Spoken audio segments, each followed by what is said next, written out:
Bonjour YouTube, j'espère que vous allez bien. On se retrouve pour parler de la mise à jour concernant Tzeentch du prochain patch 4.2 Shadow of Change. Et j'ai pas mal de choses à dire. Alors, j'avais dit que les prochaines vidéos devraient être plus courtes. Je pense qu'elle le sera, forcément. Mais, parce que je referai pas le point sur, oui, les précédents DLC, l'annonce, etc. Et globalement, je vais quand même être positif, mais je suis vraiment en colère sur d'autres trucs, donc forcément je vais devoir le justifier et mettre plus de temps, donc vous aurez l'impression que je suis plus en colère. Mais j'en profite d'ailleurs pour vous dire que j'ai mis le site façon en Google Translate dégueulasse. Bon, il y a des moments où ce sera pas terrible, mais de manière générale, je pense que ce sera plus simple pour tout le monde de comprendre. C'est, comme je le disais à mon stream, c'est l'analyse de patch que j'ai le plus préparé. Pourquoi ? Parce qu'ils ont voulu flexer. Et quand tu veux flexer, eh bien faut avoir des personnes qui corrigent, enfin qui vérifient plutôt. Pas qui corrigent, mais qui vérifient. Voir si ce qu'ils disent est vrai ou pas. Alors, commençons direct. Donc, c'est le patch. On en fera une aussi pour les nouveautés pour Kislev. Là, c'est les nouveautés de Tzeentch. Donc, salut tout le monde. Avant d'entrer dans les détails des nouveaux ajouts pour Tzeentch, je voulais vous parler de la date de sortie. Nous en sommes à ce jour. L'équipe travaille... Alors, j'ai pas vu qui parle d'ailleurs. C'est... Parce que c'est bien de dire... Ah, c'est Richard Alridge, le directeur du jeu. D'accord, ça reste le même narrateur. Donc... l'équipe travaille toujours d'arrache-pied pour terminer les choses et nous avons trouvé quelques points en début de semaine que nous devons régler avant de vous confier les choses, avant la release globalement.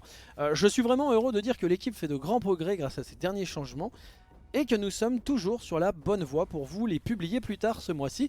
Mais la sortie n'aura pas lieu cette semaine, donc ça arrive quand même vite, parce que nous avions vraiment essayé au départ, difficile à toucher. Je serai de retour plus tard cette semaine avec plus d'informations sur les personnages et unités supplémentaires à venir sur Kislev. Donc il devrait y avoir une vidéo, je pense. On verra, Kislev, je ne devrais pas avoir grand chose à dire. Ça commence comme ça, puis vous savez où ça va. Ainsi que pour vous tenir au courant des plans de sortie. Avant de plonger directement dans le vif du sujet, vous n'avez pas lu le dernier article, gna gna gna gna, on s'en fout. Ajout de Tzeentch. Alors, en écoutant vos retours sur les personnages et unités que vous avez partagés avec nous depuis la sortie de Shadow of Change, nous nous sommes concentrés sur la mission de l'offre de mêlée à la disposition de Tzeentch pour ses seigneurs et héros. Et oui, parce que Tzeentch a beaucoup de sorciers, c'est le principe de Tzeentch, hein, c'est le dieu de la magie, tout ça, donc forcément dans son armée il a beaucoup de magiciens, mais malheureusement des fois ça peut être un peu limite au combat. Alors avec l'arrivée des guerriers du chaos et tout c'est quand même plus simple, mais pour ce qui est seigneurs et héros c'est vrai que c'est compliqué, parce que c'est tous des sorciers. Après j'ai envie de vous dire, oui c'est la thématique de Tzeentch, c'est normal. Et pour compenser, Tzeentch a une magie qui est plutôt pétée, hein, de type vraiment très très violente. Les armées de Tzeentch se sont toujours fortement appuyées sur la magie, mais nous comprenons qu'il est important d'avoir des généraux et des héros de première ligne percutants pour équilibrer vos armées. C'est exactement ce que nous avons ajouté à la liste pour vous, sous la forme du seigneur du chaos de Tzeentch et du héros exalté de Tzeentch. Nous avons également profité de l'occasion pour ajouter 2 nouvelles unités supplémentaires du DLC de Tzeentch dont je parlerai ci-dessous. Alors un point aussi qui est très important, si vous avez regardé ma dernière vidéo sur de manière générale les nouveautés et en même temps sur Katei, un truc qui m'a fait vraiment très très peur et qui me fait très très peur encore, hein, c'est ce qui fait que je vais être assez positif sur ce patch, c'est que Katei ils ont sorti que des monstres, que des gros machins. Et comme ils avaient déjà sorti des gros machins avant, entre le tambour, les tambours de guerre, qui n'ont pas des animations de folie d'ailleurs, hein, plus le lion de jade, le lion de G, en fait on avait déjà beaucoup de bestioles, en fait beaucoup de monstres. Et Katei a ressorti des monstres derrière. Du coup j'avais vraiment peur de cette escalade du bah, on va sortir que des monstres. Or ok les monstres c'est cool, dans un univers de Warhammer aussi, mais c'est censé être quelque chose de rare, c'est pas censé... Tes armées principales c'est censé être des troupes de base en fait. Alors quand je dis troupes de base ça peut être des troupes faibles ou des troupes très fortes, hein, mais c'est censé être des armées, des troupes, pas des armées de monstres. Et ça m'a saoulé pour Katei. Alors que Katei a encore une fois beaucoup de diversité à offrir, mais je vais pas revenir dessus. Du coup j'avais très très peur pour Tzeentch, en mode oh là là ils vont nous ressortir encore que des monstres. Après c'est vrai que j'avais aussi conscience que le roster de Tzeentch il commence à être épuisé. Donc il n'y a plus grand chose à sortir pour Tzeentch. Donc c'est vrai que on aurait pu avoir du monstre, hein, qu'on soit clair. Hein. On aurait pu avoir, je sais pas, un dragon ogre Tzeentch. On aurait pu avoir ogre de Tzeentch, avoir des trolls du chaos de Tzeentch, etc., etc. On aurait pu avoir que du monstre. Hein. Et puis ils ont sorti la cocatrice, on aurait pu avoir, je sais pas moi, d'autres trucs, je sais pas, un géant de Tzeentch ou des trucs comme ça, ils auraient pu tout à fait le sortir. Au final, on va voir, mais c'est principalement des unités, donc tant mieux à ce niveau-là. Ça, un Jabber Slice de Zinch aussi, tout à fait, j'y pensais aussi. Tout le roster gros monstre, non, ils l'ont pas fait. Donc, je dis ça parce que là, je vais attaquer direct le négatif. Pour éléger, ça va être le passage qui va me trigger mes deux niveaux. Franchement, il n'y aurait pas eu ce paragraphe, j'aurais été globalement positif. Mais ce passage, on y va.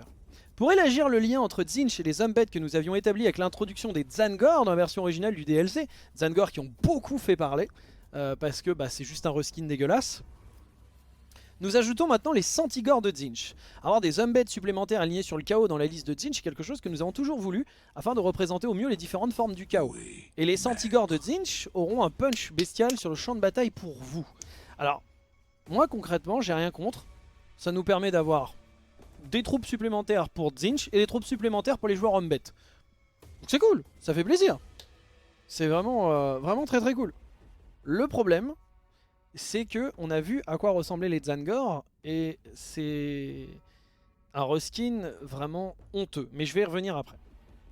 Nous avons également entendu vos retours sur l'apparence de nos Zangor dans le jeu et vos attentes quant à la présence de bec. Pour être clair, dans l'univers de Warhammer Fantasy Battle, les Zangor n'ont pas de bec. Au lieu de cela, ils ressemblent beaucoup plus à l'apparence d'un gore classique de la liste des Zumbet qui ont un look brutal et bestial, avec des dents et une mâchoire plutôt qu'une apparence aviaire oiseau. Plutôt que d'être une espèce distincte et dérivée d'Umbet, ils sont plutôt des gores qui ont prêté allégeance au seigneur du changement. Notre deuxième ajout se présente sous la forme des Changebringers volants, alors en français c'est les pyrophores d'ailleurs, une unité de Zinch classique du livre Storm of Chaos, on va y revenir. Ça, ces Flamers chevauchent les 10 de Zinch au combat, adversaire rapide et tout. Ça c'est très très cool et on va en reparler en très positif. Mais ça, ce double paragraphe est une escroquerie. Parce que moi je veux bien. Moi ça me rappelle beaucoup, pour ceux qui ont suivi des petits films, Star Wars 8, vous savez Ryan Johnson quand tu lui as dit qu'il faisait de la merde, il a répondu par des tweets en mode regardez, moi c'est ce livre, je connais mieux le lore que vous, et il dit ça. Et en fait, soyons honnêtes, hein, Richard Aldridge, ça m'étonnerait que ce soit un mec qui soit calé de lore de ouf. Et c'est pas grave, c'est un directeur, c'est lui qui prend la communication, etc. Mais généralement, du coup, pour préparer ce blog, il y a des personnes qui connaissent le lore qui lui disent tiens, ça c'est bon, ça c'est bon, ça c'est bon. Comme chez Blizzard et comme chez plein d'entreprises qui vont faire de même. Généralement, les directeurs sont pas forcément des mecs qui sont férus de lore.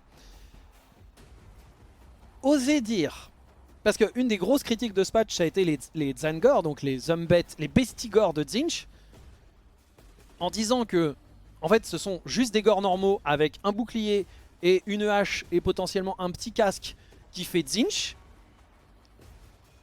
Beaucoup de joueurs ont dit mais vous foutez de la gueule de qui en fait? 25 € le DLC pour un reskin où les Zumbet de Zinch c'est des Zumbet normaux avec une hache et un bouclier qu'ils ont volé à des guerriers de Zinch. Vous foutez de la gueule de qui en fait? Et là c'est peut-être un moment où je dois rappeler rapidement, si vous connaissez pas Zinch, Zinch c'est quoi comme dieu du chaos?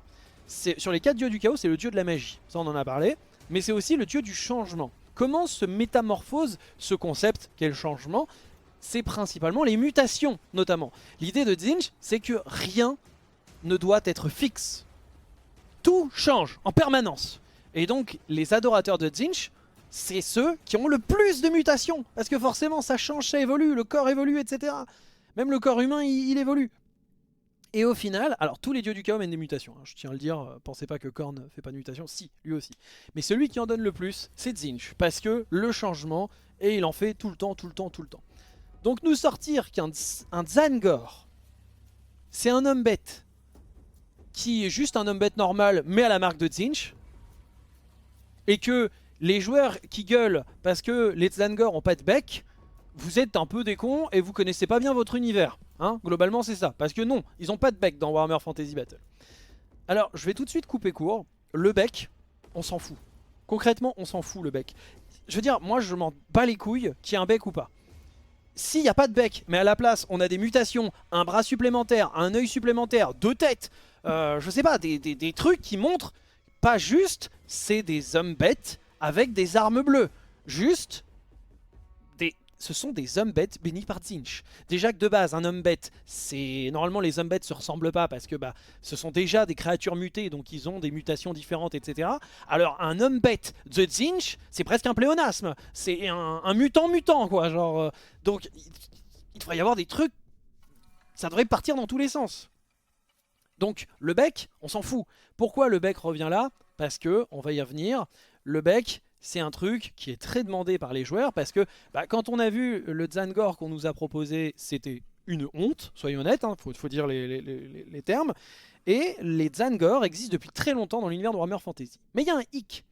Warhammer Fantasy Battle, c'est terminé aux alentours de, je sais plus, End Time, donc aux alentours de, entre 2014 et 2016, quelque chose comme ça. Allez, on va prendre une large fourchette. Entre 2013 et 2016, c'est terminé avec End Time, et finalement Warhammer Fantasy Battle a laissé sa place à Age of Sigmar. Vous aimez pas Age of Sigmar, si vous êtes des fans de Total War, il y a de grandes chances que vous n'aimiez pas Age of Sigmar. Il peut y avoir les deux. Mais qu'on aime ou pas Age of Sigmar a des concepts intéressants et notamment des trucs qui ne sont jamais sortis en figurine et qui sont sortis avec Age of Sigmar et qui sont tout à fait rétro-compatibles avec Warhammer Fantasy Battle. Par exemple, il n'y a, je le dis bien, jamais eu de figurine officielle de Zangor par Game Workshop. Jamais. C'est avec Age of Sigmar, et notamment surtout avec Warhammer 40 000 d'ailleurs, mais avec Age of Sigmar aussi, puisque les deux ont fait une navette. Les deux sont rétro-compatibles, que ce soit pour Warhammer 40 000 ou pour Age of Sigmar. Ils ont sorti les Zangor. Et un des signes distinctifs des Zangor, c'est le bec, que vous voyez ici. En même temps, la plupart des bestioles de Tzeentch, souvent, on met un bec, parce que ça fait aviaire, tout ça, tout ça. Tzeentch est souvent représenté, hein, je veux dire, son démon majeur, c'est un duc du changement, c'est un piaf à bec. Donc, on peut tout à fait se dire, bon, c'est un signe facile à mettre pour représenter Tzeentch. Maintenant, Tzeentch, c'est le changement, plein de mutations, c'est aussi beaucoup de couleurs vives, et également, bah, du coup, aussi des plumes. Là, vous voyez par exemple, alors déjà, l'unité est superbe, hein, qu'on aime ou pas Age of Sigmar, il est superbe. On peut le reconnaître entre mille avec bien sûr les couleurs, mais attention parce que Tzeentch, on a tendance à le mettre dans la catégorie bleue. Tzeentch, c'est toutes les couleurs, hein. C'est toutes les couleurs vives, hein. Il adore tout ça. Hein. Donc, et vous avez du coup des plumes, vous avez un bec, vous avez une corne qui fait un truc un peu particulier, on y reviendra après. Vous avez les symboles bien sûr ostentatoires de Tzeentch. C'est un magicien, c'est un chaman du coup de Tzeentch, un chaman Umbet de Tzeentch avec son bâton, et il est sur un disque de Tzeentch, un démon de Tzeentch. Donc bon, je veux dire ça va, il est plutôt visible. En figurine, ça vous donne ça. Vous avez pas mal de concepts, les figurines elles-mêmes sont assez différentes les unes des autres. On note les disques qui sont des démons de Tzeentch, hein, je le rappelle, c'est pas juste un petit disque.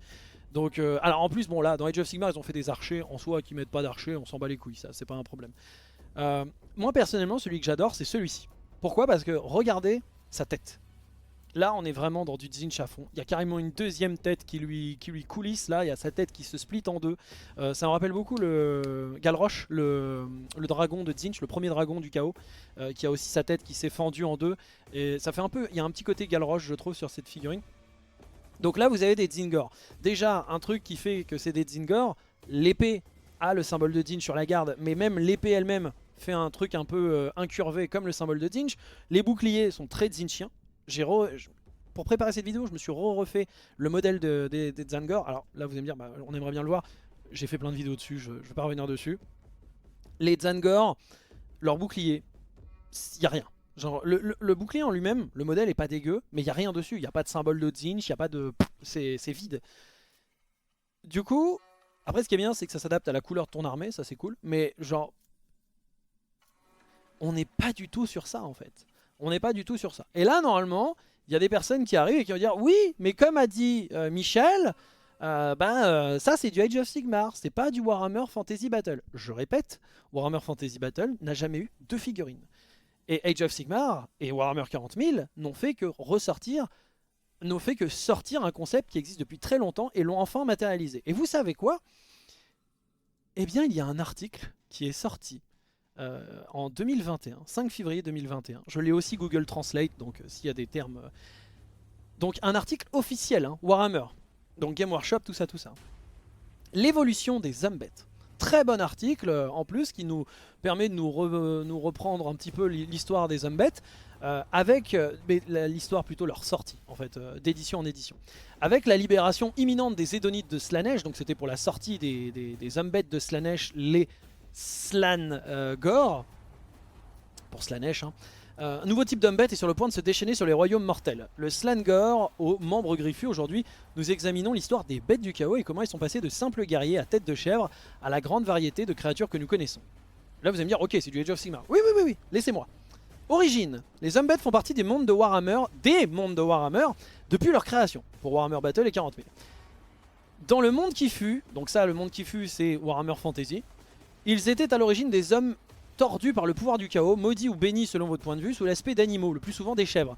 Intrinsèquement liés aux serviteurs mortels des dieux sombres, les Umbeds se rassemblaient partout, les forces du chaos marchaient sur les terres des hommes. Ce qui n'est pas du tout le délire dans Warhammer 40 000, mais ils vont le dire après d'ailleurs. À ses débuts, de nombreux... donc ça c'est les premières figurines qui ne sont pas des Zangor, c'est juste des Umbeds que les mecs ont mis à Tzeentch. Mais on va y revenir, À ses débuts, de nombreuses caractéristiques des bêtes du chaos moderne ont été établies. Notamment un article dans White Dwarf 124 publié en 1990 qui introduit le concept des Brayheards, donc les hardes de gore hein, globalement, ainsi que l'importance des chamans et des troupeaux. Il mentionnait également des Umbeds marqués par chaque dieu du chaos, y compris les Slangor, qui ont désormais des modèles 31 ans plus tard. Et oui, ils le disent, ça y est, 31 ans plus tard, il y a enfin la figurine officielle de Slangor, en reprenant le lore de Warhammer Fantasy. Donc là, il y a un petit truc, je vais pas rentrer dans les détails, mais c'est quand même super intéressant pour ceux qui savent pas. Dans Warhammer 40 000, les Umbeds ne sont pas des serviteurs du chaos. Et vous allez me dire, si, hop, calmez-vous. Ce sont des mutants humains. Certains, comme ils sont rejetés par l'Imperium, choisissent de rejoindre le chaos, qui les accueille à bras ouverts. Mais vous en avez dans la garde impériale. En tant qu'abhumains, en tant que... Donc les Umbeds en 40 000 ne sont pas forcément négatifs, ce qui est vachement intéressant. Lorsque Warhammer 40 000 est né, de nombreux archétypes fantastiques ont trouvé leur chemin. Umbeds, plutôt qu'être explicitement contaminés par le chaos, les Umbeds étaient considérés comme des abhumains, plus ou moins tolérés par l'Imperium. Il fut même intronisé dans les rangs de la garde impériale. Voilà, donc vous avez un petit rappel. Une figurine d'époque de... Alors, je sais plus si ça s'appelle... Si ça s'appelle Umbed aussi, je sais plus. Je crois qu'ils ont un nom particulier. Alors, enfants du chaos. À mesure que les mondes de Warhammer continuent d'évoluer, les Umbeds aussi. Les livres militaires successifs se sont penchés davantage sur les bêtes du chaos. C'est les livres d'armée. Livres militaires, c'est livres d'armée. Développant les idées de cet article de Wartwife d'il y a longtemps et mettant de nouvelles unités et types de troupes au service des seigneurs des bêtes. Ce qui avait longtemps été appelé simplement Umbet est devenu connu sous le nom de Gore, puis Ungor. Ça, c'était déjà dispo dans la V5 de Warhammer Fantasy. Donc, fin des années 90. Je l'ai en tête. C'est pas marqué, mais moi j'ai été vérifié. Des guerriers plus petits marqués par des cornes tronquées et des bestigors encore plus grands, plus sauvages et plus effrayants que leurs frères. Best, Igor, les meilleurs Gore en fait. Donc là vous avez un Ungor, un Gore, un Bestigor. D'autres unités plus exotiques les rejoignirent, comme les Centigors, hein, qui était un concept assez vieux d'ailleurs, et perpétuellement ivres, et les monstrueux Bulgors. À ne pas confondre avec les Bulgors. Je crois que c'est juste des Minotaures en fait, il me semble des seigneurs Minotaures. Certains de ces Umbeds marqués par Dieu sont réapparus, ainsi que quelques modèles astucieux, et nous y reviendrons bientôt. Lorsque le monde a connu sa fin, donc le monde qui fut Warhammer Fantasy, les bêtes du chaos ont survécu à l'ère de Sigmar, servant leurs dieux et les élus éternels dans la bataille éternelle contre l'ordre. Donc ça c'est du Age of Sigmar. Au cours du 41e millénaire, les Umbeds sont restés silencieux pendant un certain temps. Alors, ce qu'ils veulent dire par là, c'est pas dans le lore, c'est les figurines Umbeds, ça date de la V1, V2, et ensuite de 40 000, ensuite c'est passé complètement à côté. Ils ont fait une étrange apparition éphémère dans la fiction et faisaient partie de la liste d'armées préférées des fans, The Lost and the Damned, au début des années 2000. Pour vous dire, même moi ça ne me dit rien et pourtant je jouais à cette époque-là. Mais ce n'est que récemment qu'ils sont revenus à l'action de manière significative dans Warhammer Quest Blackstone, jeu en bois de forteresse. Il me semble que c'est du Kill Team. Il me semble que c'est du Kill Team. Donc du Warhammer 40 000 à petite échelle. Parmi les nombreux dangers que les explorateurs du labyrinthe extraterrestre pouvaient rencontrer, les Umbeds du chaos étaient parmi les plus dangereux.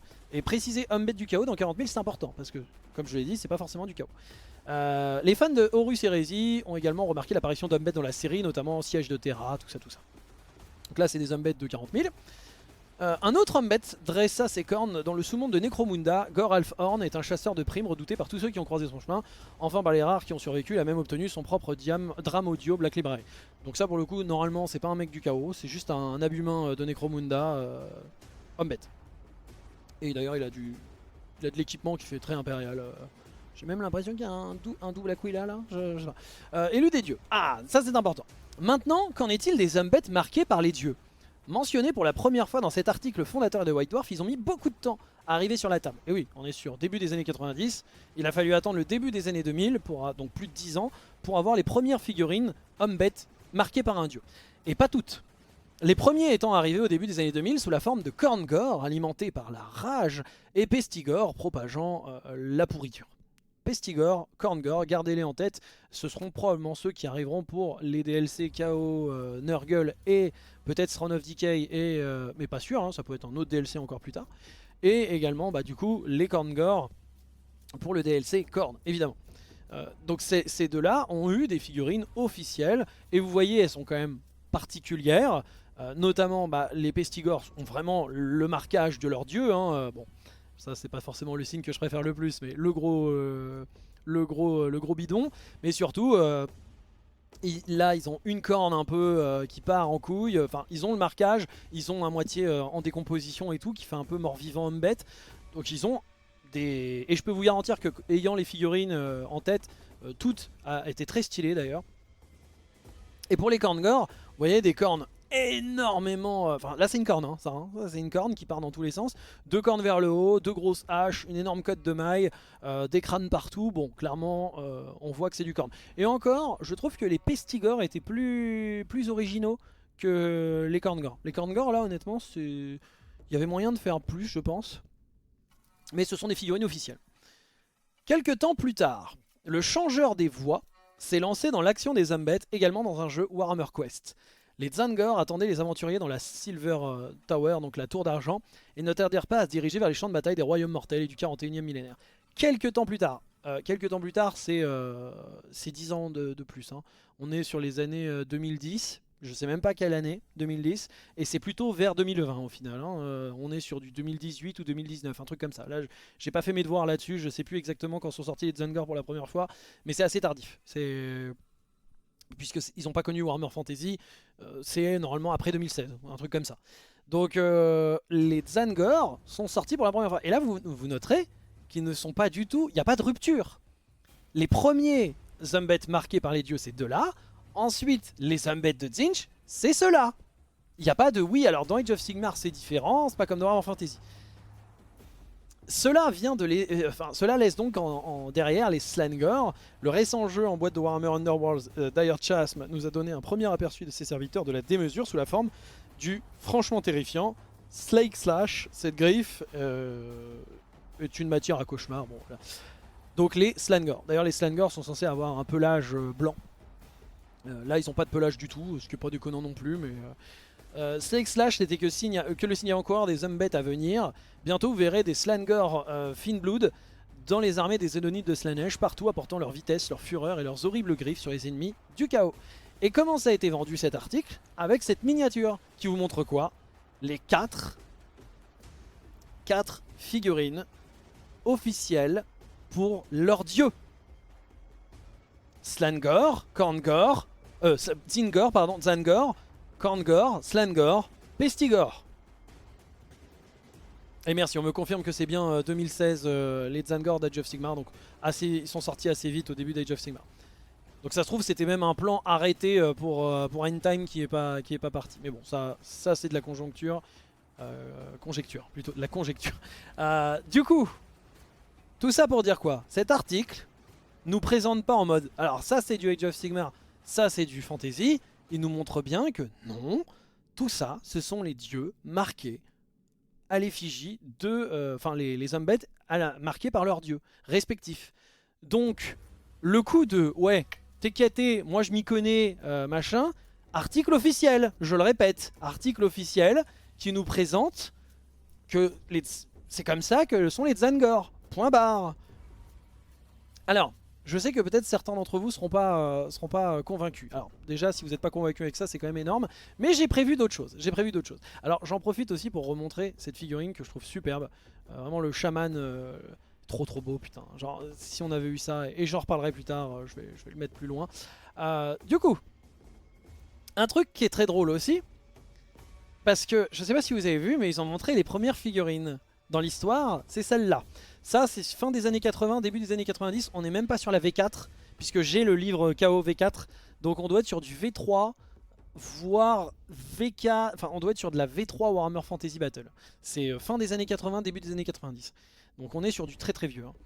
Et leur justification ça a été ouais gna gna gna, moi je connais, ils ont pas de bec, blablabla blablabla. Vous vous rappelez ça hein, mesdames et messieurs. Page Heavy Metal, donc très probablement sorti soit sur un... Parce qu'il n'y a pas de livre d'armée à l'époque, donc je pense pas, donc probablement dans du White Dwarf. Humbet, figurine Humbet, et vous avez Warwing, le champion Humbet de Tzeentch. C'est une conversion, puisqu'évidemment aucune figurine officielle n'est sortie. Qu'est-ce qu'on a? On a un Humbet, un chef Humbet avec bec et une aile sur la main gauche. Et vous voyez le symbole de Tzeentch même sur sa ceinture. Et là vous voyez Complete Tzeentch Warband, donc dirigé par Warwing, champion de Tzeentch. On se la refait. C'est où? Pour être clair, dans l'univers Warhammer Fantasy Battle, les Tzaangor n'ont pas de bec. Mais c'est pas fini, c'est pas fini. J'ai prévu d'autres choses, bien entendu, j'ai prévu d'autres choses. Tout d'abord, parce que, encore une fois, le bec, c'est juste un symptôme. C'est juste la forme. Ce qui est critiquable, hautement critiquable, c'est le fond. Parce que, encore une fois, qu'on ait bec ou pas bec, j'en ai rien à foutre. Moi, ce que je veux, c'est juste pas des Humbet normaux pour du Tzeentch. Les récompenses des dieux. Je suis sur le livre V6 des bêtes du chaos. D'ailleurs, je vais y revenir, mais la V6 de Warhammer est l'une des plus prolifiques. Si vous avez commencé Warhammer Fantasy, il y a de très grandes chances que vous ayez commencé en V6. Elle a duré assez longtemps d'ailleurs. Elle a quasiment duré 10 ans. Donc elle a duré un paquet de temps. Et donc, à l'époque, si vous aviez la marque de Tzeentch, vous étiez que magicien. Voilà, j'y reviendrai après. Mais dans tous les cas, les récompenses des dieux. Ces récompenses peuvent prendre des formes très diverses. Les mutations physiques sont les plus répandues. Mutations physiques. On se rappelle, hein, nos Humbet sans aucune mutation, tout ça. Des cornes poussent sur le front du champion. Ses mains se transforment en griffes acérées. Ses dents muent en de redoutables crocs et sa peau devient aussi dure que des écailles. Il arrive plus rarement que des épines surgissent de son corps, que sa peau s'enflamme, que ses membres multiplient les articulations, qui prennent une forme monstrueuse ou encore qui lui poussent une tête supplémentaire. Ces mutations physiques ne sont pas nécessairement handicapantes, elles confèrent au contraire assez souvent des avantages bien utiles, en particulier au combat où de longs crocs et de griffes tranchantes peuvent s'avérer pour le moins redoutables. Certaines récompenses peuvent aussi affecter l'esprit du champion, faisant de lui un être décérébré, dénué de parole, ou privé d'un de ses 5 sens. Mais il arrive également qu'il acquiert une extraordinaire acuité auditive, une vue perçante, ou même qu'il devienne insensible à la douleur. D'autres sont gratifiés de pouvoirs magiques, en particulier si Tzeentch veille sur eux. Les serviteurs de Khorne voient leur puissance physique croître, leur capacité martiale dépasser l'entendement, ou encore se trouvent totalement immunisés à la peur. Donc, est-ce que nos Tzaangor ont ne serait-ce qu'une seule de ces mutations? Évidemment non. À la limite vous allez me dire, bon, ils ont quand même des cornes un peu plus longues. Oui. Globalement c'est des cornes de Bestigor mais allongées, voilà, et en bleu, même pas allongées, c'est en bleu. Maintenant, alors ce livre là c'est le dernier livre de règles Warhammer Fantasy qui date de la V7, qui est sorti en 2009, quelque chose comme ça. Humbet, c'est le dernier, hein, il n'y a pas eu de livre V8 pour les Humbet. Et j'ai retrouvé quelque chose, donc globalement c'est redit texto, copier-coller, la phrase que je vous ai dite est encore dedans, mais c'est pas ça qui m'intéresse. Ce qui m'intéresse c'est que eh bien, malheureusement, les livres n'ont jamais montré juste les Tzaangor. C'est-à-dire que vous n'avez pas... Pourtant, il y avait Pestigor et Khorngor qui sont sortis, mais c'était juste des Bestigor avec la marque Tzeentch, enfin la marque Khorne et Nurgle. Il n'y a jamais eu de figurine officielle, et même dans les livres, il n'y a pas un truc genre Pestigor, règle spéciale et tout, ce qui est assez dommageable. Mais à la fin de Warhammer Fantasy, on avait un peu rien à foutre des Humbet. Ça se voit d'ailleurs, ils n'ont pas de V8, donc c'est un petit peu triste. Mais je n'ai pas réussi à vous le retrouver pour le mettre en grand, à mon plus grand malheur. Mais mesdames et messieurs, il y a une illustration de Tzaangor. Alors effectivement, elle n'a pas de bec, c'est vrai. Elle n'a pas de bec, hein, Richard Aldridge, ah bon. Mais notre cher Richou, eh bien, il faudrait qu'il ouvre ses yeux. Pourquoi? Parce que, eh bien, ça, c'est un Tzaangor, comment je le sais? Alors, je sais que c'est terrible parce que c'est vraiment en tout petit. Sur Xsplit, je l'avais en plus grand, mais bon, c'est tant pis. Eh bien, il a un troisième œil qui est ici. Il a, je crois, à peu près 6 cornes. Donc, bon, voilà. Et surtout, comment je sais que c'est un Tzaangor? Il y a le symbole de Tzeentch ici. Et le symbole de Tzeentch ici. Et c'est pas fini. Son bras droit est en plumé. Il y a plein de plumes ici. Et on voit les plumes d'ailleurs là. Celles-là sont les plus visibles. Et sa main gauche est en feu. Sachant qu'il a une énorme langue aussi. Il a... Ah mais non, mais il a même un œil qui sort en façon tentacule, j'ai même pas vu. Enfin bon, tout ça pour vous dire quoi? Tout ça pour vous dire que même bec ou pas bec, on veut pas un modèle de gore standard. Mais en même temps, il n'y a pas besoin d'aller chercher cette illustration pour savoir qu'un putain d'homme bête, qui est déjà une créature mutante, qui est bénie par Tzeentch, inutile de vous dire que ça part dans tous les sens et que... on a plus la création d'un mec qui a fait n'importe quoi avec une pâte à modeler que un gore normal en fait. Donc ça a tendance à tranquillement m'énerver. Et en plus, ce qui est assez terrible, c'est que moi je veux bien leur délire de... Mais... Alors je vais vous montrer ça. Leur délire de oui, le bec c'est dans Age of Sigmar et pas dans Warhammer Fantasy. Je vous ai montré que c'est pas vrai en plus. Mais ils disent ça en mode on veut bien séparer Age of Sigmar et Warhammer Fantasy. Est-ce que vous vous souvenez du cultiste de Tzeentch? Mince, c'est celui-là. Est-ce que vous vous souvenez du cultiste de Tzeentch? Parce que personnellement, moi j'ai jamais vu de figurine de cultiste de Tzeentch. Ça n'est jamais sorti. On n'a jamais eu de figurine de cultiste de Tzeentch. C'était soit des conversions, soit... mais on a un cultiste de Tzeentch, non. Des sorciers du chaos, des sorciers de Tzeentch, etc. Mais des cultistes, non, jamais. Et vous savez où il y a eu des modèles de cultistes qui sont sortis? Mesdames et messieurs, Age of Sigmar. Et là vous vous dites putain c'est marrant. Les petits bonhommes là, lui et lui, ou lui, bah en fait ils sont dans Total War Warhammer 3. C'est les héros cultistes de Tzeentch. Donc en gros, Age of Sigmar c'est pas Warhammer Fantasy, c'est quand ça nous arrange. Et je vous ferai pas l'affront de vous montrer le gardien des secrets de Slaanesh, qui est littéralement du Age of Sigmar. Et là, je sais ce que vous allez me dire. Oui, en interview, il n'y a pas très longtemps, ils ont dit, vu que les démons sont présents dans Fantasy, dans Old World et dans Warhammer 40 000, eh bien, on peut les réutiliser, il n'y a aucun problème, il n'y a pas de souci. Vous vous souvenez du moment où je vous ai parlé d'hommes bêtes qui sont sortis pour 40 000? C'est Tzaangor, pardon, qui sont sortis et pour Warhammer 40 000 et pour Age of Sigmar. Vous vous rappelez qui existaient à Warhammer Fantasy, hein, les Tzaangor, les hommes bêtes. C'est rigolo, hein, c'est rigolo. À chaque fois, en fait. Et on arrive où? Tout ça pour dire quoi? Tout ça pour dire quoi? Que ça, là, ça, c'est j'essaye de flexer pour justifier mes conneries, alors que globalement, mais c'est nimbé d'une mauvaise foi et d'une prise de haut qui est à vomir. Parce que, concrètement, qu'est-ce que... Tout ça, pourquoi en fait? Tout ça pour ne pas retoucher les Tzaangor. Parce que si tu retouches les Tzaangor, tu prends du temps à les refaire. Or, bah, le DLC, ils sont toujours 25 €. Il faut justifier les 25 €, donc on crée des nouveaux trucs. Au lieu d'aller refaire ceux sur lesquels les gens ont gueulé, en mode bah, c'est de la merde en fait.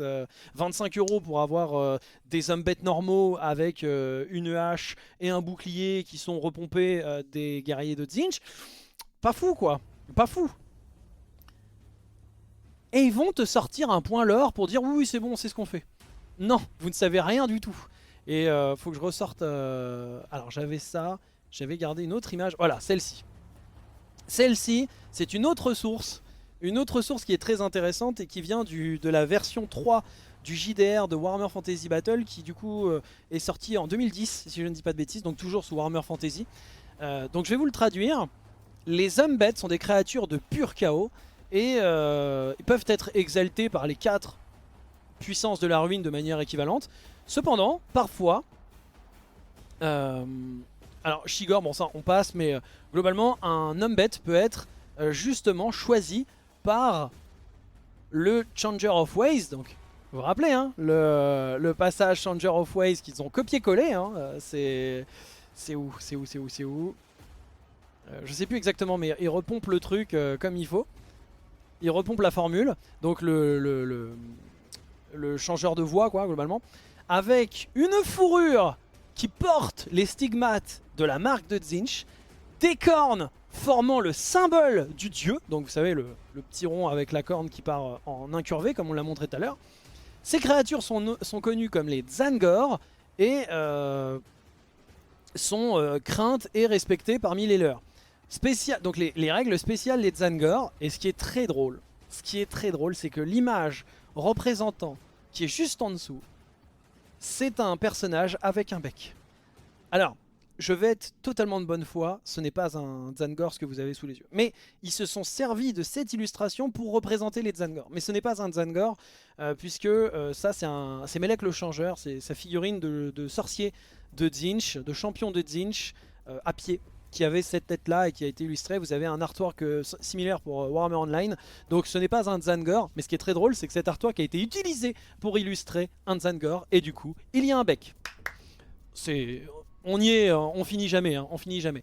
Et donc, retournons sur le principe.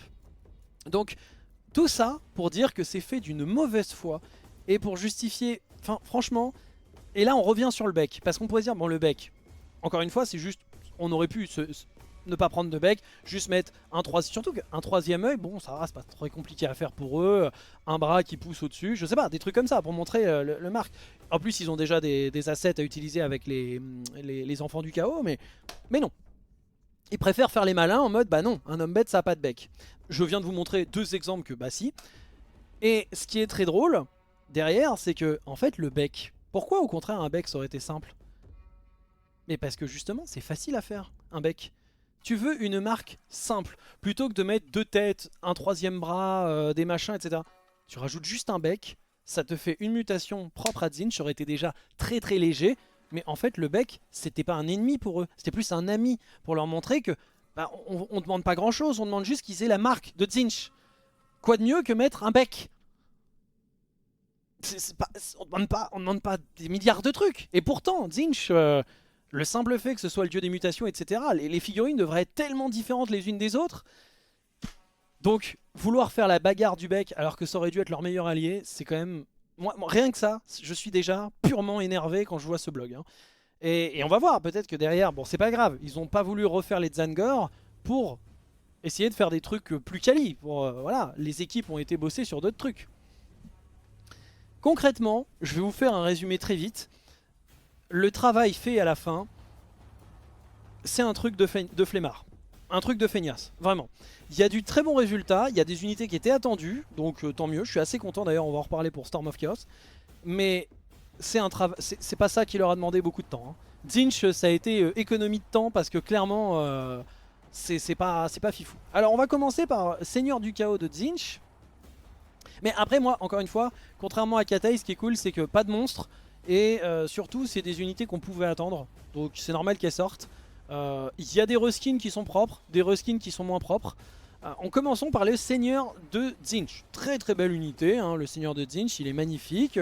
On a, si vous regardez les symboles ostentatoires de Tzeentch. Oh tiens, c'est marrant, on a des plumes et on a des becs. C'est marrant ça, bon, c'est bizarre, un bec sur l'épaule.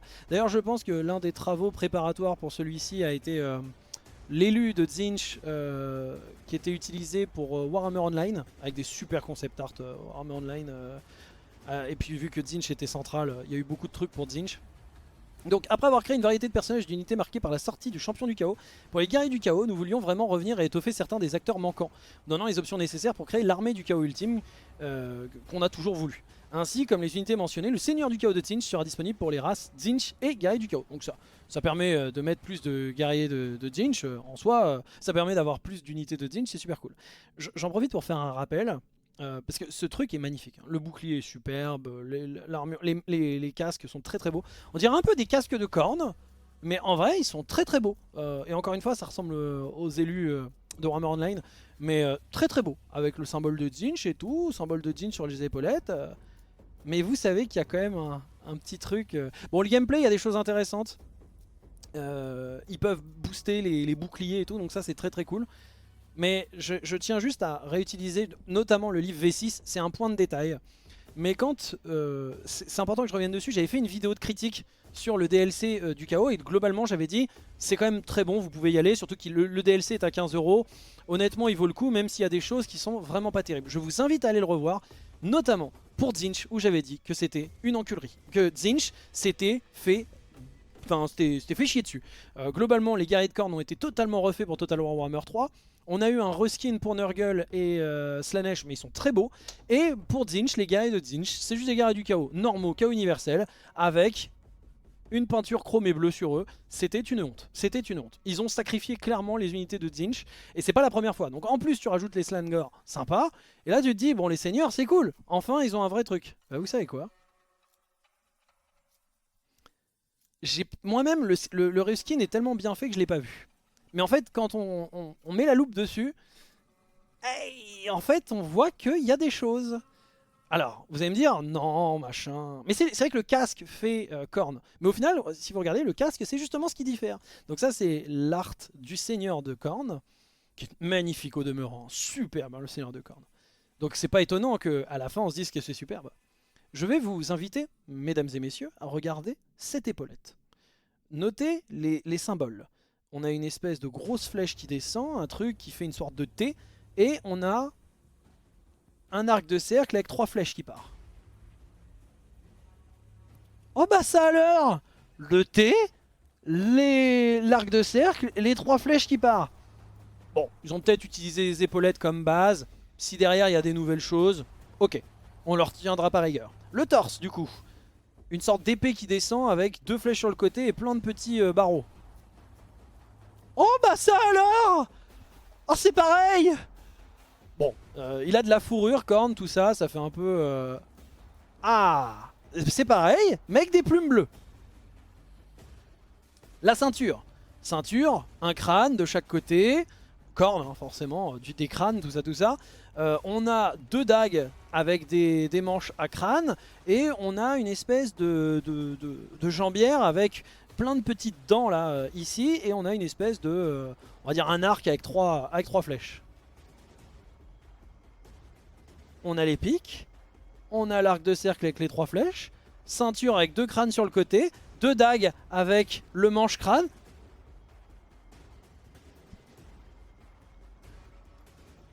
Vous voyez les brassards là avec le masque, tout ça. Alors c'est pas le meilleur angle, hein, mais on voit le nez là. Et là on est en mode... Ah ouais quand même.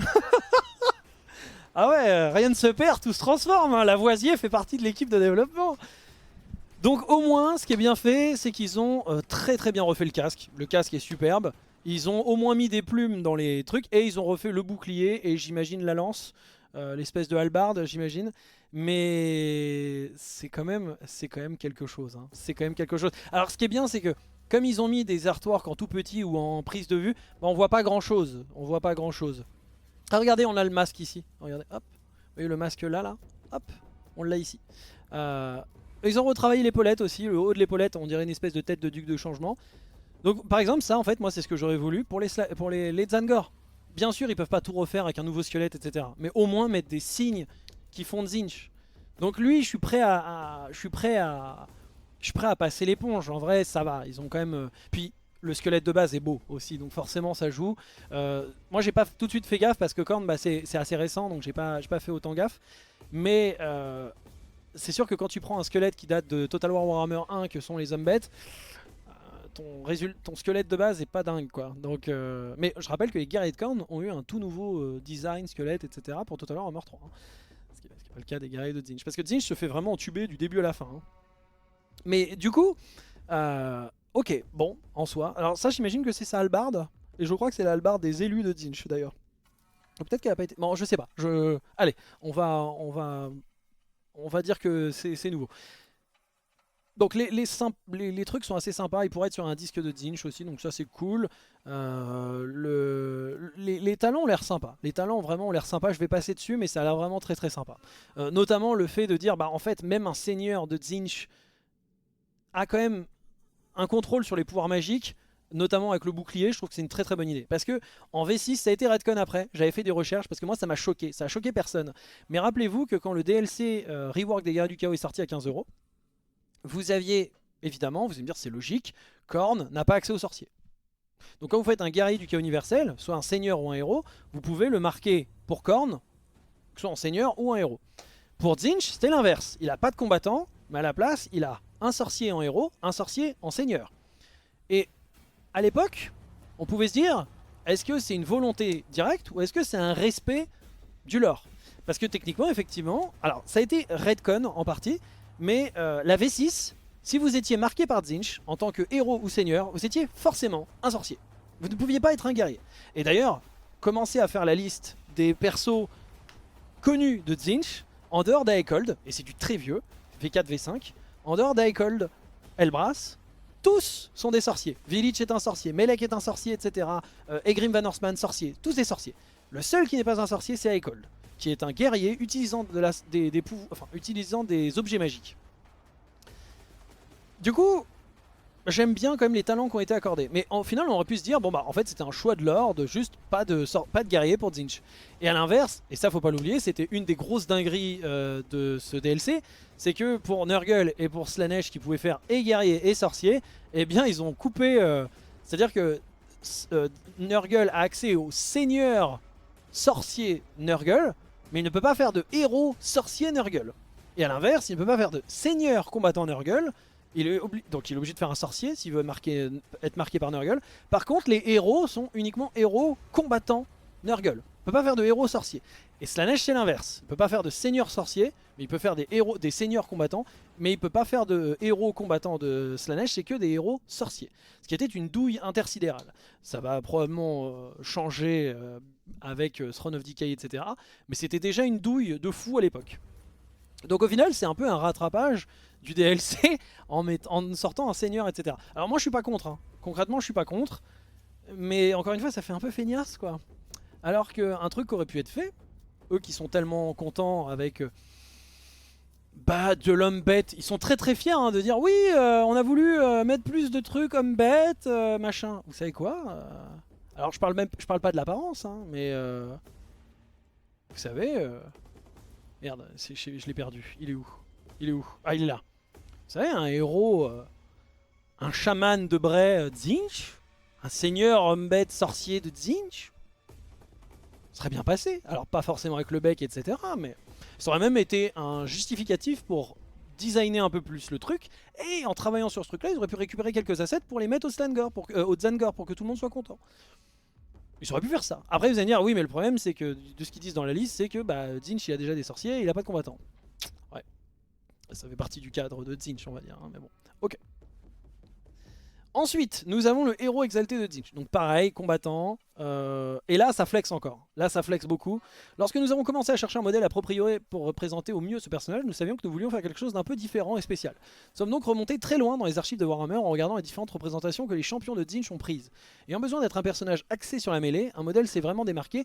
Et j'ai la chance de dire que j'ai même, dans ma collection, et que j'ai vraiment besoin de peindre, le champion de Tzeentch avec des épées du début des années 90. Alors vous allez me dire, flexer avec ce truc pour finalement ne pas lui donner 2 épées, c'est très con. En vrai, la raison est assez logique, c'est que justement pour compléter le roster de Tzeentch, de l'anti-large et des halbardes pour permettre à tes sorciers et tes tireurs de faire leur office, c'est pas déconnant. Mais flexer comme ça en mode, regardez, vous avez vu ce que j'ai? Ouais, c'est vieux, hein, je connais, hein, j'ai le truc.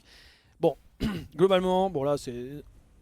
On s'en fout un petit peu, mais globalement, bon celui-là, il a l'air d'avoir un peu plus de travail, mais c'est peut-être moi qui suis passé à côté des modèles.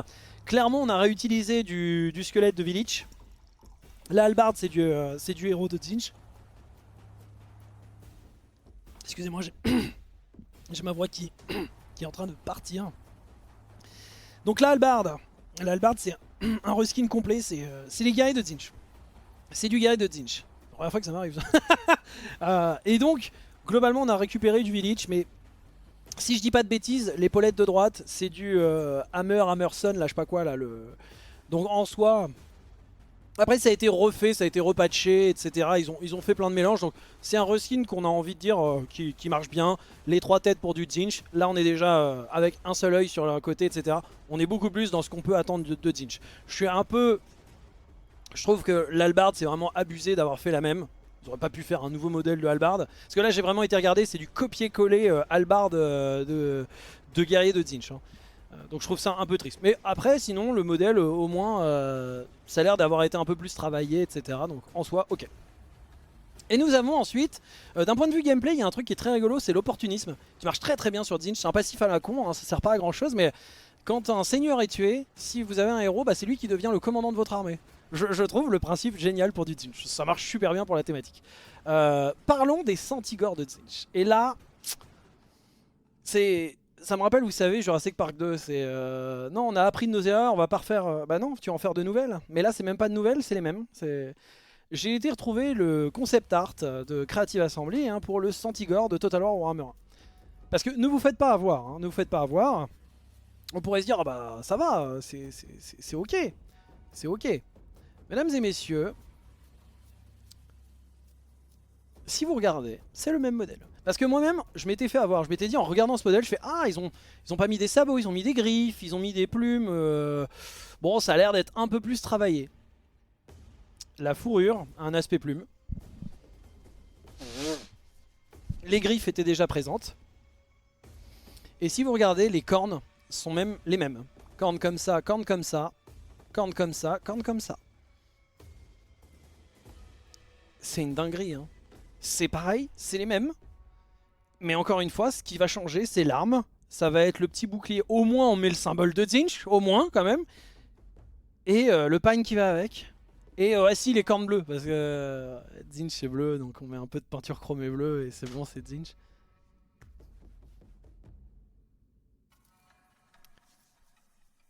Je pense qu'il vaut mieux ne pas faire de commentaires. J'ai suffisamment parlé avant de ce genre de choses.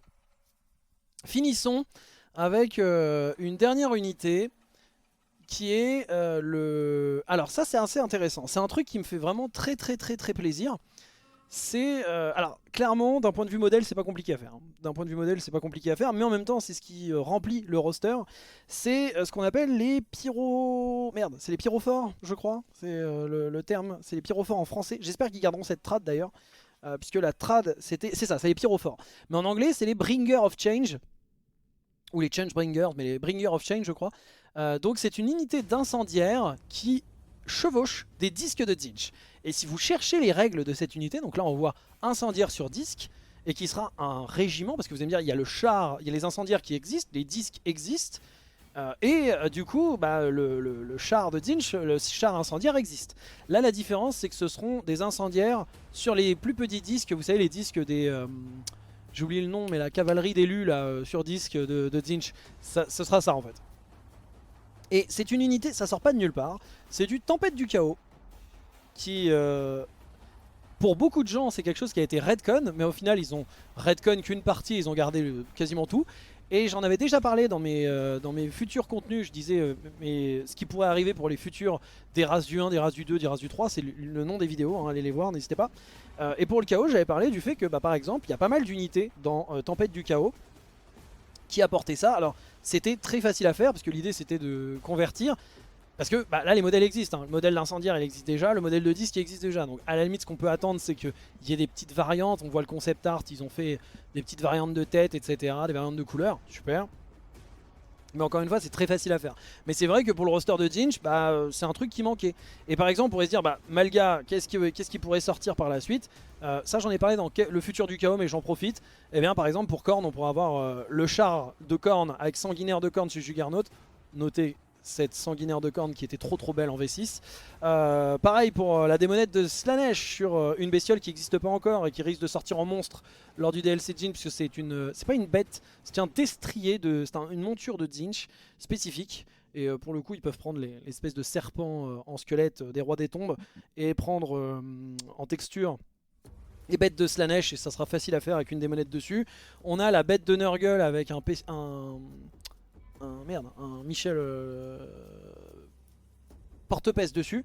Donc voilà, on a ce genre d'unités qui pourront sortir et qui sont faciles à faire pour Creative Assembly.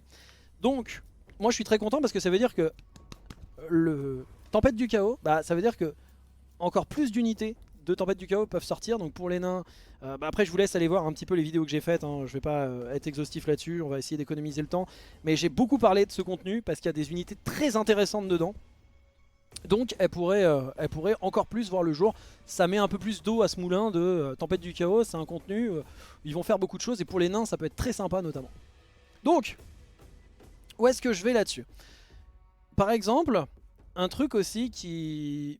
Donc globalement, résumons l'ensemble.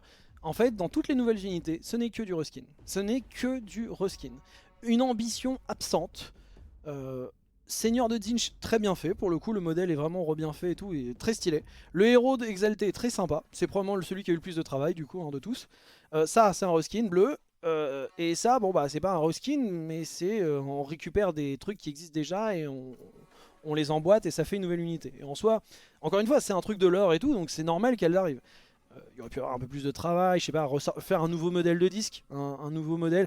Je l'ai montré un petit peu, mais les disques, un truc que beaucoup de joueurs oublient, c'est que les disques c'est des démons. C'est pas juste un petit machin sur lequel, c'est pas un frisbee sur lequel ils sont montés en fait. C'est un démon, le disque de Zinch, avec sa propre manière de penser, etc. Et là, vous le voyez vraiment, il a une espèce de bouche et tout, donc c'était l'occasion de refaire un petit peu un design. Bah non, hein, on reprend le design qui existe déjà. Donc en vrai, bah pour Zinch, c'est vraiment, c'est des trucs attendus, mais d'un autre côté, c'est atteint de flémigute aiguë quoi. C'est vraiment, c'est une flémite aiguë. C'est vraiment, waouh. Et je vous rappelle quand même que tous ces ajouts sont censés justifier le pourquoi le DLC se vend 25 € au prix d'un DLC de race avec toutes les fonctionnalités qui vont avec, le nombre d'unités énorme qui vient avec, etc. hein. Pour le moment, je suis désolé, mais... Et le pire, c'est qu'encore une fois, je suis en mode... Bon, les stats ont l'air sympas, les unités, je pense qu'elles vont bien rentrer dans le roster, il n'y a pas de problème. Par exemple, les Centigore, d'un point de vue purement gameplay, ça vous fera une cavalerie moyenne qui ira probablement assez vite, une cavalerie très rapide, qui a équipée d'armes à deux mains, donc il y a des chances que ça fasse un peu de percussion, qui puisse accompagner vos chevaliers de Zinch et tout. C'est pas dégueu, en plus peut-être avec de l'avant-garde en plus, donc ça va bien s'incorporer. Mais, bah... Encore une fois, c'est 25 € le DLC. Je vous rappelle que 25 € aujourd'hui, c'est la moitié du prix du jeu en fait. Et on peut dire ce qu'on veut. Total War Hammer 3 quand il est sorti, il y avait des vrais squelettes. Les ogres effectivement, c'est peut-être celui où il y a eu le moins de travail. Mais malgré tout, ça a été du travail qui a été développé pour le 2 et qu'ils ont ressorti pour le 3. Genre là vraiment, on est quand même sur... Katei plus Zinch, ça commence à faire... ouais, où est parti le boulot quoi. Où sont partis les 3 mois de plus de 3 mois de redesign parce que waouh. Enfin je suis désolé hein, mais quand est sorti, je fais de la pub pour un mode qui est le Chaos Ruskin Overall que j'utilise depuis très longtemps, qu'on utilise sur la campagne A8 qui est incroyable. En l'espace d'une semaine, le mec avait rajouté des becs et au Zangor. Un mec tout seul hein.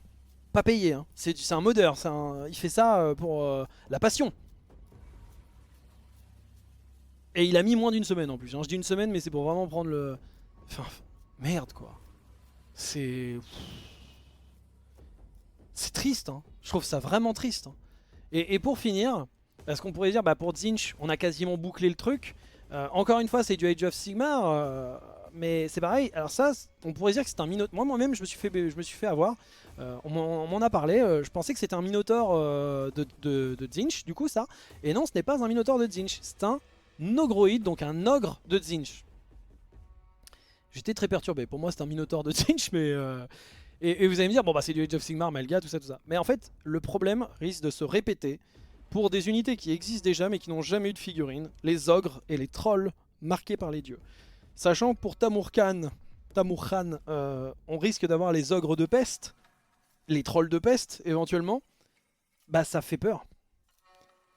Parce que, pour le coup, il n'y a jamais eu de figurine officielle d'ogre. Donc un ogre de peste... bah si c'est juste on prend vos ogres actuels et on les peint en la peinture verte. Parce que oui, ça c'est du Age of Sigmar et encore une fois je peux comprendre que certains détestent du Age of Sigmar, certains pourraient ne pas apprécier ce truc parce qu'effectivement ça fait plus Minotaur que ogre, mais ça c'est un ogre de Zinch. Il n'y a jamais eu de figurine ogre de Zinch qui est sorti pour Warhammer Fantasy. Et il y a des chances qu'un jour ou l'autre, les ogres marqués par Zinch sortent pour le roster KO, ogre et bah, du coup Zinch. Peut-être même Humbet aussi. Parce qu'ils sont dans le livre d'armée Humbet en plus, ces ogres du chaos. Donc, bah à ce moment-là, qu'est-ce qu'on fait? On prend pas ça. Mais encore une fois, ce sera juste un coup de Trafalgar en mode bah finalement, on prend que quand ça nous arrange. Et encore une fois, je reviens sur ce truc qui est un foutage de gueule exceptionnel. Hein. Vraiment. Hein. On me pisse dessus et on veut que j'applaudisse. Hein. C'est... Donc voilà. Voilà, je m'arrête là. Je pense que j'ai fait le tour pour concernant Zinch. Mais encore une fois, ce qui est terrible, c'est de se dire que c'est quand même positif hein, dans l'ensemble. C'est des trucs que j'attendais, que je voulais voir, etc. Mais pas comme ça. Pas comme ça Zinedine, pas comme ça. Donc avec un peu de travail quand même, un peu plus de travail. Et encore une fois, ils auraient pu baisser le prix du... S'ils baissaient le DLC à 15 euros, moi j'aurais été en mode bon ça va, il y a quand même des choses à prendre, etc. Non, non, ils maintiennent le prix à 25 euros. Je suis désolé, le DLC Guerrier du Chaos, il y avait aussi du coup de Flamigute, mais c'était 15 euros quoi. Là c'est 10 euros plus cher pour... Donc voilà, moi je m'arrête là parce que sinon je vais repartir, mais... Merci, merci YouTube, au revoir, à bientôt, bisous. Vous avez d'autres vidéos dans la description, etc. Bisous.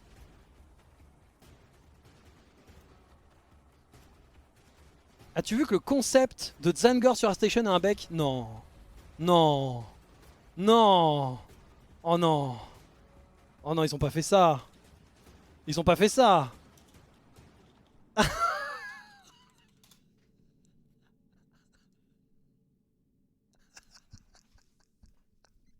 Ah désolé YouTube, en fait on est encore là.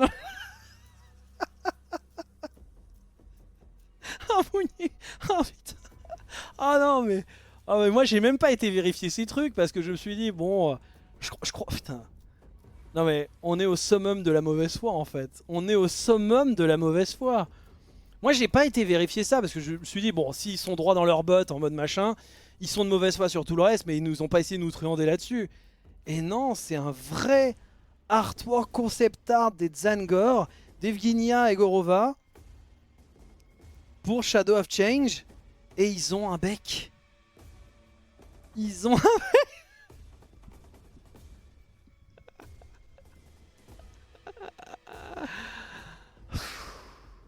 C'est...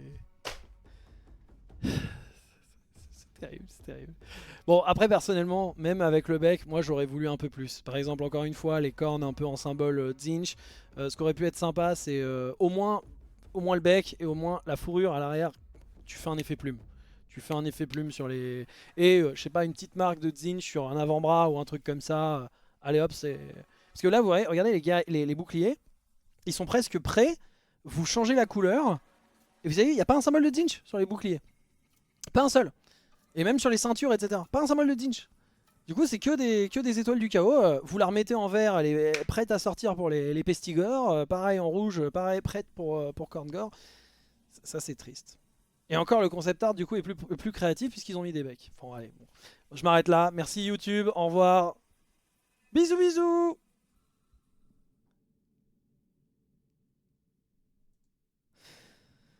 Oh la vache quoi, putain. Merci, j'aurais dû... D'un côté je passe pour un con parce que ça veut dire que j'ai pas vérifié ça, mais comment veux-tu que je vérifie ça genre... Mais merci, merci du coup pour la... C'est parfait, la conclusion de vidéo est incroyable. Donc merci beaucoup et bonsoir, merci Red My Gueule, merci Aspartam pour les subs, désolé je tournais donc j'ai voulu garder le truc fluide, mais merci à vous. Comme je l'ai dit, c'est vraiment la vidéo que j'ai le plus préparée pour une analyse de patch Total War, etc. Tellement ils m'ont gonflé quoi. Ce message. Oh là là là là là là là là. Et j'ai oublié de finir. Putain, en fait peut-être YouTube. J'ai oublié de finir sur un truc important.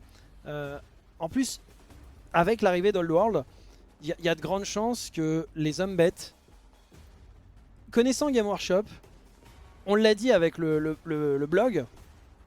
Ils en ont parlé en mode, bon bah ça c'est les Umbet de Zinch, ça c'est les Umbet de Slaanesh. Aujourd'hui, ces unités sont jouables dans 40 000 et dans Warhammer Fantasy. Vous savez, des unités du chaos qui sont jouables dans tous les univers, j'en avais déjà un peu parlé, mais c'est les démons. Et il y a eu un blog où ils ont dit, les démons, on utilisera tout le roster démoniaque d'Age of Sigmar et de 40 000 pour Fantasy, parce que c'est les mêmes normalement, quel que soit l'univers. Pour les Umbet, ils sont un peu rentrés là-dedans en fait, avec les Zangor et les Slangor. Du coup, en fait, quand Old World va sortir et que les Umbet vont sortir, sachant que les Umbet sont prévus, dans Old World, dans les 9 unités, etc., il n'y a pas eu de... Genre, pourquoi ils se casseraient le cul? Ils ont déjà des galères de ouf de production.